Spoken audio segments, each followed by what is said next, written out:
Hey, it's Stuart Sutton at Acre Plus Homes. We're going to talk today about some valuation adjustments. What does that mean? Well, a friend of mine recently purchased a book for a very exorbitant price, in my opinion. I didn't know the author. I didn't even know the book. But she paid far more for it than I could have bought it for $20 at Amazon. Here's the difference. It had the author's signature in it. It was a signed copy. So that added value to that. How much value? Well, buyer was willing to pay considerably more than the market for that particular book. I don't know that I would have, but it was worth it to her. How does that affect you and your 1 acre plus home? Well, stay tuned. I'll show you exactly what I mean. So we're going to talk about adjustments to your value.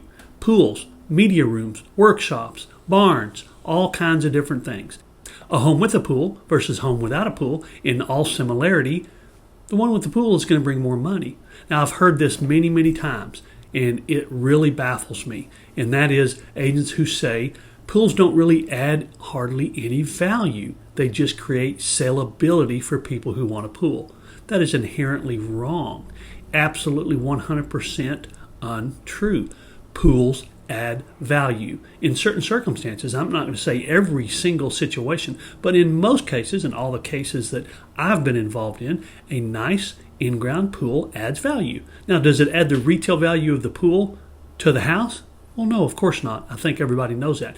But it adds more than most people realize. As a matter of fact, I've seen situations where appraisers wouldn't give it as much credit as it deserved. It's pretty straightforward.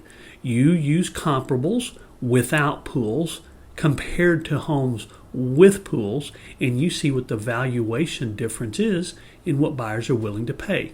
Now, it can be different in one area than it is another. So the work has to be done. You can't just use a general number. And that goes for other things as well. Media rooms add value. Now, I've seen homes advertised as media rooms, and you walk into a bonus room with windows across the side and a big screen TV on the end. That's not a media room. A real media room is going to have, well, sometimes it has a window that's blacked out, but a real media room that's built for a home typically won't have windows. Theaters don't have windows. It'll have a very nice screen. It'll have nice projection equipment and speakers, maybe sconces, maybe even a popcorn machine. Might have tiered seating. So a nice media room will add value. And again, you can determine that by using comparables with media rooms and without, and using adjustments like that. What else adds value? Well, outdoor kitchens, outdoor living areas, they add value. I've actually seen outdoor living areas, kitchen living combinations outdoors add nearly as much value as a pool because they are not inexpensive.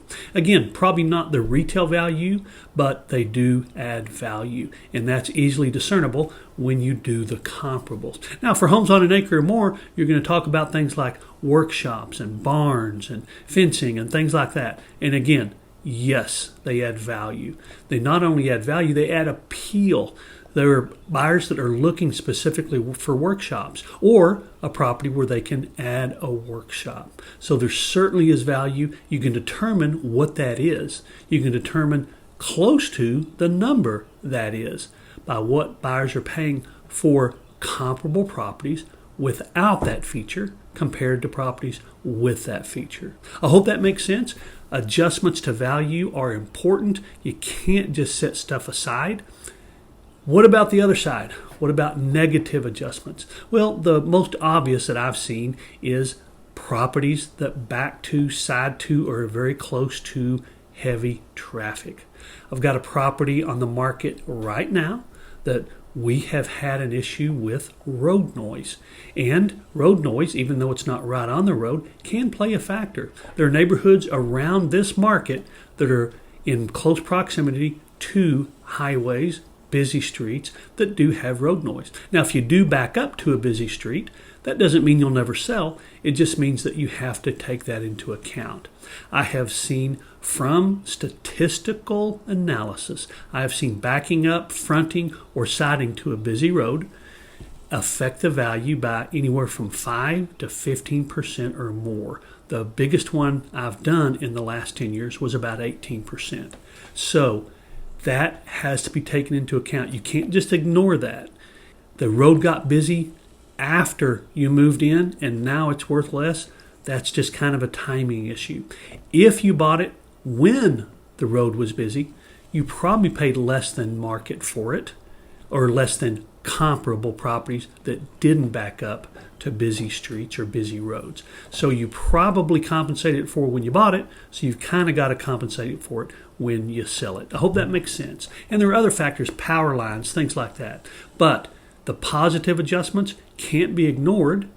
Don't let anyone tell you that your barn dominium or your RV garage or your pool don't add value, because they do. But you can't also ignore the fact that there are negative value adjustments as well. Hope that makes sense. Now, I did throw another video up here for you. If you have an opportunity to look at it, this is the valuation process for pricing a home. I hope it's informative. If I can do anything, let me know. Remember, it's your choice, so make it a powerful day. Subscribe if you like what you're seeing. Hope to see you on the next video.